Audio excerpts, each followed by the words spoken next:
Hello, everyone. This is HuskyStarcraft here.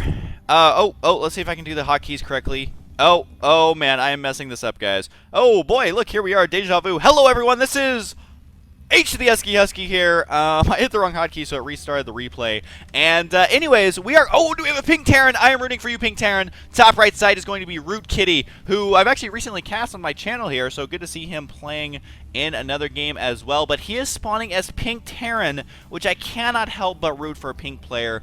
I don't know well, actually, I do know a lot about Strelok. He's been around forever, and I recently cast Kitty. But I don't have a favorite out of these two players. However, one is playing pink, so I think we already know who's going to win, guys, just based on cool points alone. But this is going to be a special Mother's Day cast. I just barely saved this one. And the reason it's Mother's Day is because it's red and pink, which are the colors of love on Valentine's Day. So I'm really stretching on how to fit this into Mother's Day. But yes, if you are in the United States, it is indeed Mother's Day on Sunday. I don't know if I can get this game up before Sunday is over or not, just because videos take a long time to render and such. But, yeah, happy Mother's Day to everyone, all the mothers out there. Happy Mother's Day as well. I know for a fact there's at least one of you who watches my channel with your kids, which talk about having the coolest parents ever. If you're like 6 years old, you get home from school, and most parents would be like, okay, do your homework, take off your shoes, go outside and play for an hour, and you're like, Mom, I want to watch some StarCraft. And then these people's parents are like, oh, you want to watch some StarCraft, so you're not doing drugs, you're not getting pregnant, you're not, hurting yourself, you want to sit and watch StarCraft. Alright, that sounds pretty awesome to me, so big thumbs up to all the StarCraft moms out there. And I also know that Day 9's mom is Day 9 and Tasteless. Their mom is awesome. I met her at BlizzCon. Really cool, super supportive woman, and just an all-around total baller. I don't know if she knows what baller means, but she is a living one indeed. But, yeah, today's game is going to be a Terran versus Terran, which I can't remember the last time I cast a TvT. Seems like it has been a while, so hopefully we'll have a macro style of play. Almost looks like we're having mirror builds here from both players. The supply depot for Strelok going to be slightly earlier. That is not a huge deal. Note the build's quickly diversifying here as Root Kitty is going for a command center. Now, an early command center on this map, I am scratching my non-existent imaginable make-believe beard onto why he would do this on this map. I'm going to assume that he's going to sit on this command center for a while. Just use it for additional orbital command energy and mules, SCVs, things like that. Because expanding super early on this map in a TvT can be so difficult to hold off. Just because, look, I mean, your opponent can attack from this direction. He can attack from here, shoom up here, destroy these rocks, and attack from over here. He can jump units into your main, do drops, do all sorts of stuff off of one base. And this map is fairly small, so we'll see. We will see, young StarCraft fans, what he decides to do, if he's going to be able to hold off. Now, he is going to be going against multiple Reapers, as not only is one Reaper done, but a second one is on the way. This is pretty awesome from Strelok. I am going to give past Strelok a high five right now, and this, I think, is a much better way to do an early expand. Yeah, his expansion's a little bit delayed, but guess what, baby? He has Reapers to scout around the map, to keep the Terran player inside their base, etc., etc. However, Root Kitty will have an early advantage in the economy, so if he can defend perfectly, he'll be just fine. Look at this, moving Marines around to prevent any Reapers from jumping into his main base without taking damage. He has a factory on the way as well, so he has a tech advantage on his opponent at this point in the game. So, two completely different builds. We will see which one pays off. Now, these Reapers are just kind of sitting around. Oh, the scan's going to reveal it! Who does an early scan like that? Root Kitty does. So, is going to reveal the fact that there are Reapers with a potential for more Reapers on the way. Kitty is so happy right now. You can see he's like, oh, okay. I need to come back into a defensive position. So he is going to land that barracks now, which are not barracks. This is also known as a command center, guys. So StarCraft 101, what building is not a command center? This, for example, is a barracks. So we are learning so much. So here come the Reapers right now. This SCV is so stressed out, and I can't believe that he actually scanned right there and saw exactly what's going on. That was awesome. He is, however, going to get inside the main base. The Marines slightly misplaced. 3 Reapers going to blast through these Marines, but not really microing his Reapers there, as he lost one, and the other one is at 2 HP, trying to kill a supply depot with those little grenades, but he will lose the second Reaper. And if we do look at the units lost tab here, a slight advantage for our red Terran, but The problem is that Reapers aren't really that effective in the mid-late game. Unless you're able to sneak them in for crazy harassment during battles, can be extremely difficult to pull off though. And the expansions for both players are now up and running. The timing of this virtually identical, keeping in mind that our pink Terran player Kitty does have a slight energy advantage, so he can be throwing down mules anytime he wants, and wouldn't be surprised to see him do that right away. There we go, mules being summoned at the expansion. Guess it's not really summoned. And interestingly, for Strelok, he dropped his mules in his main base, although these were dropped much earlier. The reason I say it's interesting is because you want to mine out your expansion as quickly as possible while leaving your main base. If your mining rate's going to be the same anyways, you just want to leave your main base, as that is your home turf. That is you have the home field advantage, easy to defend that. And hopefully for Kitty's sake, he has a supply depot on the way. He does. Was supply block there for a little bit. He is working. Is this a starport with cloaking? It is. It is. So Kitty doing this delayed Banshee play, which can prove to be extremely effective, although he is going to have to deal with these early Marine Reaper pressure heading his way right now. He does have a lot of siege tanks. Siege mode is not completed. Doesn't even have siege mode on the way. He's just going to be using these for straight up damage. The DPS on tanks, pretty good, but when there's this many Marines with stim, it could be difficult to hold off. Kitty's trying to get out of here. Stim being utilized here. The SCVs are forced to be pulled off the line. No one is repairing the siege tank, but the SCVs say, siege tank, smeege tank. I'm just going to kill all these Marines myself. Some of these SCVs raking in kills and cleaning that up. So, again, if we do look at the units lost tab here, it is still favoring our red Terran player after losing that siege tank. And he's desperately, this is a desperation bunker, which kind of sounds like a new hit drama series on, say, Showtime or something. Desperation bunker. What the bunker's thrown up at the last minute.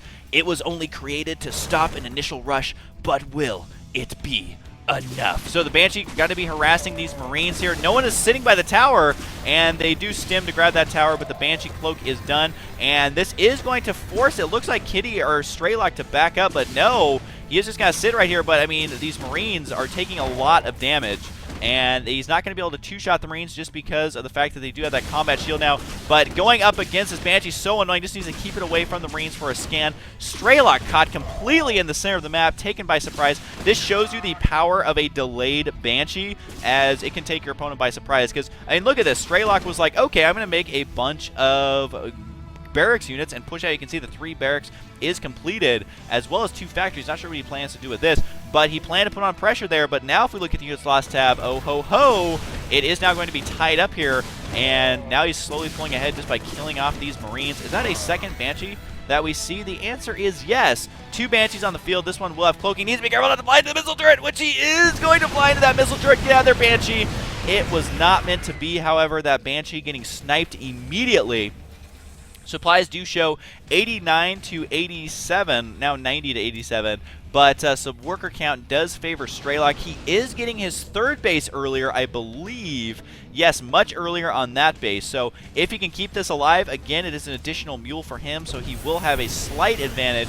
And it does look like Strelok is deciding to go for the high yield expansion, as this command center is going to be landing here already. So this will be a huge deal. If he drops some mules, transfer some SCVs, don't know if Kitty realizes exactly what's going on here. He does not have vision of this at all, so he doesn't know his opponent's going to have a huge economic lead here in just a moment's notice. Now siege tech for both players is going to be completing. Kitty is making a sensor tower, so a lot of his economy has gone towards that sensor tower. A lot of players ask, well, why don't Terran players make sensor towers more often? It is simply put 125 minerals, 100 gas. So if your opponent punishes you. So right now, I mean, look at the defenses here. 2 bunkers and a sensor tower and a missile turret that really aren't doing anything. That is money spent on defenses rather than on attacking units. So your army is much weaker. If your opponent takes advantage of that, it can really hurt you.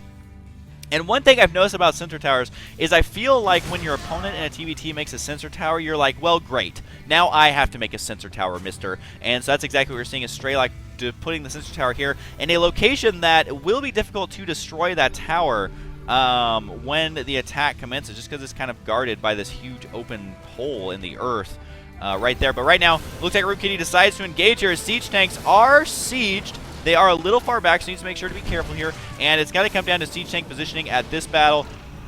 Kitty does have a siege tank advantage. Needs to be careful. He is running down here, and his siege tank advantage is now gone. as he had 2 more siege tanks and now just lost them.